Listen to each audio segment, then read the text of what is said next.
ओम नमो भगवते वासुदेवाय. ब्राह्मण वर्णातल्या कोणीही स्त्रीने अगर पुरुषाने चुकून सुद्धा मद्यपान करता कामा नये. आणि ज्या वेळेला माणसं काम्य कर्मांनी किंवा व्रतांनी बांधलेली असतात, त्या व्रतांच्या नियमाने बांधलेली असतात, तेव्हा तर मद्यपान करताच कामा नये. पण तरी सुद्धा प्रमादवश असे ब्राह्मण, स्त्री, पुरुष किंवा अन्य कोणी सुद्धा जे मद्यपान करतात, किंवा क्षत्रिय असो अगर वैश्य असो, ज्यांना सोमपानाचा अधिकार नाही, अशी माणसं जर सोमपान करत असतील तर त्यांना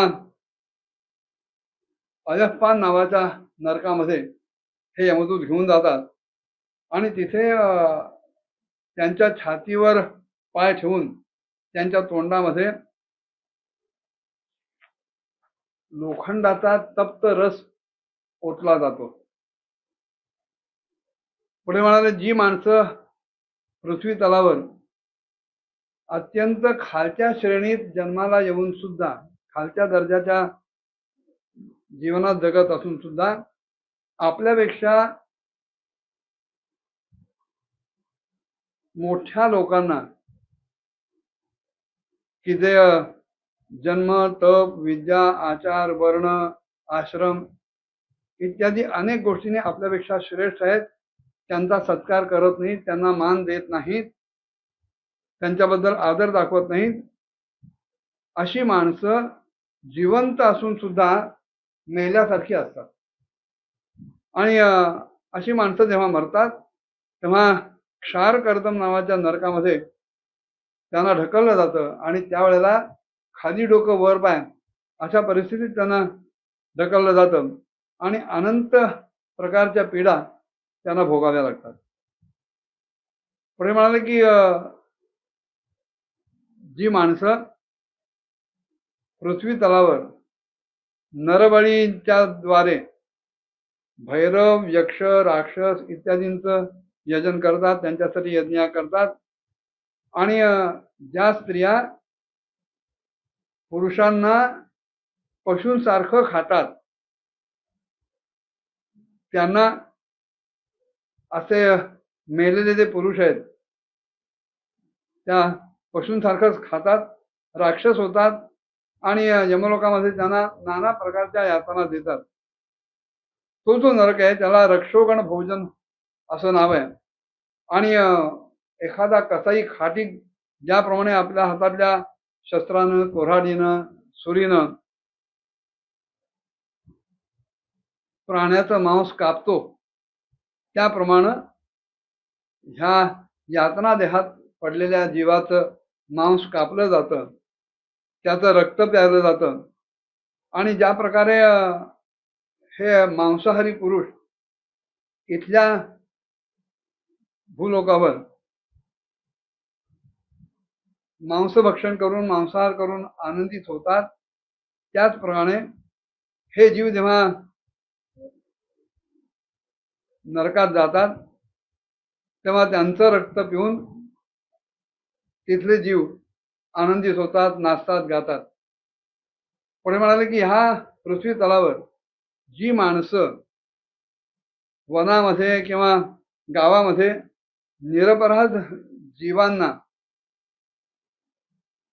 जे आपलं स्वतःच्या प्राणांचं रक्षण करू इच्छितात, अशांना सुद्धा नाना प्रकारच्या उपायांनी भ्रमित करतात, फसवणूक करतात आणि आपल्याजवळ बोलावून घेतात आणि नंतर त्यांना एखाद्या काटेरी तारेने बांधून किंवा दोरीने बांधून त्यांची चेष्टा मस्करी केली जाते, त्यांना आपल्या आनंदासाठी दुखवलं जातं आणि नाना प्रकारच्या पीडा दिल्या जातात. अशी जी माणसं आहेत त्यांना सुद्धा मेल्यानंतर तशाच यमयातना सहन करायला लावणारा शूलप्रोत नावाचा नरक तिथे असतो. तिथे त्यांना काटेरी दोरीने बांधलं जातं आणि त्यावेळेला जेव्हा त्यांना तहान भूक लागते, तहान भूक न शमल्यामुळे जेव्हा ते त्रस्त होतात आणि कंक, बटेर इत्यादी तीक्ष्ण चोची असलेल्या जीवांकडनं हे टोचाळले जातात, तेव्हा मग त्या जीवांना आपण पृथ्वी तलावर असताना काय काय पाप केली, कशी पाप केली, ह्या सगळ्याची स्मृती यायला लागते. राजा शुकदेव राजाला सांगतायत की पृथ्वी तलावर जी माणसं सर्पांप्रमाणे अत्यंत उग्र स्वभावाची असून अन्य जीवांना तसेच कष्ट देतात, ते जरी उग्र स्वभाव असले तरी मेल्यानंतर त्यांना दंडशूक नावाच्या नरकामध्ये ढकललं जातं आणि तिथे 5-5, 7-7 फणा असलेले सर्प त्यांच्या जवळ येऊन सर्पाला जसं सर्पाने उंदरांना जसं गिळावं तसं ह्या जीवाला चावत असतात, डसत असतात, गिळत असतात. जी माणसं म्हणाले दुसऱ्या प्राण्यांना अंधाऱ्या खोलीमध्ये, गुहांमध्ये किंवा अन्य अंधाऱ्या काळोख्या कोठ्यांमध्ये बंद करून टाकतात, त्यांना म्हणाले परलोकात गेल्यानंतर यमदूत सुद्धा अशाच अंधकारमय ठिकाणी घेऊन जातात आणि विषारी आगीमुळे निर्माण झालेल्या धुरामध्ये त्यांना गुदमरून टाकतात. हा जो नरक आहे त्याला म्हणाले आवट निरोधन असं म्हटलं जातं. जे गृहस्थ आपल्या घरी आलेल्या अतिथी अभ्यागतांची प्रेमानं चौकशी करत नाहीत, त्यांचा आदर सत्कार करत नाहीत आणि वारंवार क्रोधाविष्ट होऊन ह्या अतिथी अभ्यागतांकडे इतक्या कुटील नजरेने बघतात किंवा इतक्या रागाने बघतात की जणू काही आता त्यांचं भस्मच होईल का काय, तेव्हा असं बघणाऱ्या जीवांना जेव्हा नरकात नेलं जातं तेव्हा तिथेही त्यांच्याकडे पापदृष्टीने बघणारे गिधाड, कंक, काक, बटेर इत्यादी ज्यांच्या चोची वज्रासारख्या कठोर आहेत, धारदार आहेत, असे पक्षी त्यांना तिथे टोचाळत असतात. ह्या नरकाला पर्यावर्तन नरक असं म्हणतात, असं शुक महाराज परीक्षिताला सांगतात. पुढे म्हणाले आणखीन काही पापी असतात की जे पृथ्वी तलावर असताना आपल्यापेक्षा कमी धन असलेल्याकडे अत्यंत तुच्छतेने बघतात किंवा स्वतःला अत्यंत श्रीमंत समजून अहंकारानं इतरांकडे अत्यंत वक्र नजरेने बघतात, त्यांना हीन लेखतात आणि प्रत्येक वेळेला बाकीच्यांवर सदैव संशय ठेवतात किंवा ज्यांना धनाच्या खर्चाची आणि नाशाची चिंता अहोरात्र सतावून ज्यांचं हृदय शुष्क पडतं, हृदय थांबतं, तोंड कोरडं पडतं आणि म्हणून एक क्षणभर सुद्धा ज्यांना स्वस्थता मिळत नाही आणि जे सदैव यक्षासारख्या आपल्या जवळच्या धनाचं रक्षण करण्यासाठीच जीवन जगत असतात आणि सतत पैसा पैसा करत तो मिळेल कसा, वाढेल कसा, राखता कसा येईल यासाठी नाना प्रकारची पाप करत राहतात. अशा सगळ्या नराधमांना पृथ्वीवर जेव्हा मृत्यू येतो तेव्हा पुढे सूचीमुख नावाच्या नरकामध्ये ढकललं जातं आणि तिथे अर्थात अर्थपिशाच, पापात्मा यांच्या सगळ्या अंगाला शिंपी ज्याप्रमाणे सुईने एखादा कपडा शिवतो त्याप्रमाणे तीक्ष्ण शस्त्राने टोचत असतात. शुक महामुनी म्हणतात, राजा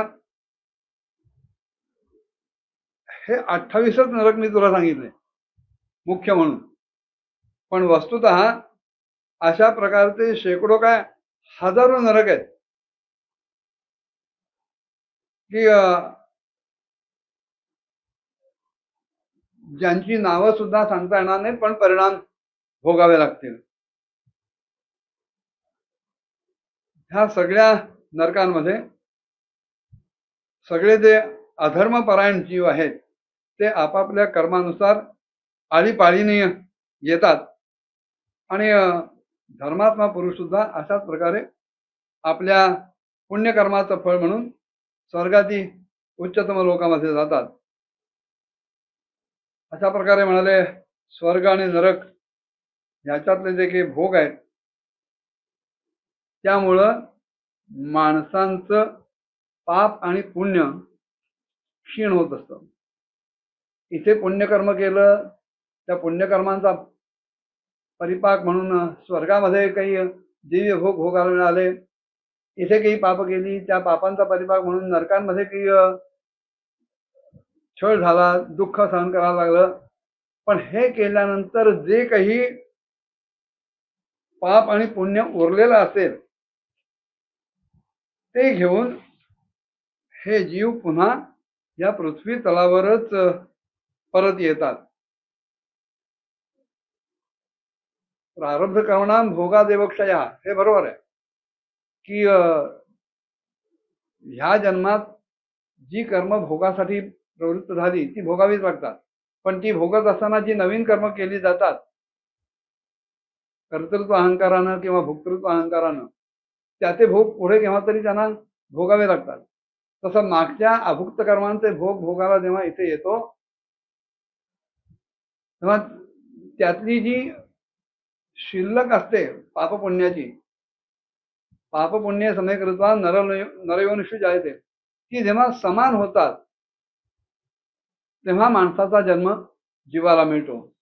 पण शिल्लक असलेली पापकर्म किंवा पुण्यकर्म जर कमी अधिक असतील तर त्याप्रमाणे त्यांना पुन्हा पुढची निकृष्ट योनी किंवा उत्तम योनी स्वीकारावी लागते. तेव्हा हा जो धर्म आणि अधर्म अशा दोघांनी विलक्षण असलेला निवृत्ती मार्ग आहे, त्याचं म्हणाले मी पहिल्यांदा दुसऱ्या स्कंधात वर्णन करून सांगितलेलं आहे. पुराणांमध्ये ज्याचं 14 बोनांच्या रूपात वर्णन केलं गेलंय असा ब्रह्मांडकोश एवढाच आहे. हे सगळं साक्षात परमपुरुष श्री नारायणाचं आपल्या मायेच्या गुणांनी युक्त असलेलं हे अत्यंत स्थूल स्वरूप आहे. आणि हे सगळं वर्णन मी तुला आतापर्यंत ऐकवलं.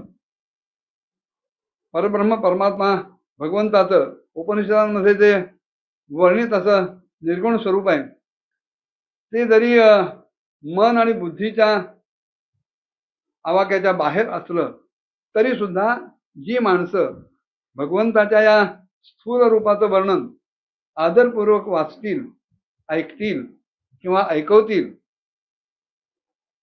त्यांची बुद्धी श्रद्धा आणि भक्तीच्या मुळं अत्यंत शुद्ध होऊन जाते आणि मग भगवंताचं जे सूक्ष्म रूप आहे त्याचाही त्यांना अनुभव करता येतो. जो संन्यासी आहे त्याला मात्र भगवंताच्या स्थूल आणि सूक्ष्म अशा दोन्ही प्रकारच्या रूपांचं वर्णन ऐकून आधी त्यानं भगवंताचं जे स्थूल रूप आहे ते आपल्या चित्तामध्ये स्थिर करायला पाहिजे आणि मग हळूहळू हळूहळू तिथून आपलं लक्ष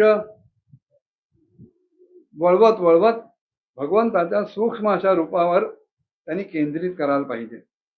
परीक्षिता म्हणाले, मी तुला त्या पृथ्वीच्या अंतर्गत असलेली द्वीप, वर्ष, नद्या, पर्वत, आकाश, समुद्र, पाताळ, दिशा, नरक, ज्योतिर्गण आणि अन्य लोकांच्या स्थितीचं वर्णन केलं.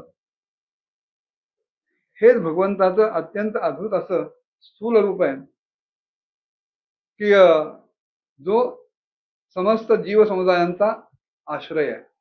अशा प्रकारे शुक महामुनींनी परीक्षिताला ह्या 5व्या स्कंधात जे पुराणांचं स्थान म्हणून लक्षण आहे ते विविध अंगाने समजावून सांगितलं. आणि ह्याच्यानंतर राजानं शुक महामुनींना काय प्रश्न केला ते पुढच्या भागात बघूया. ओम नमो भगवते वासुदेवाय.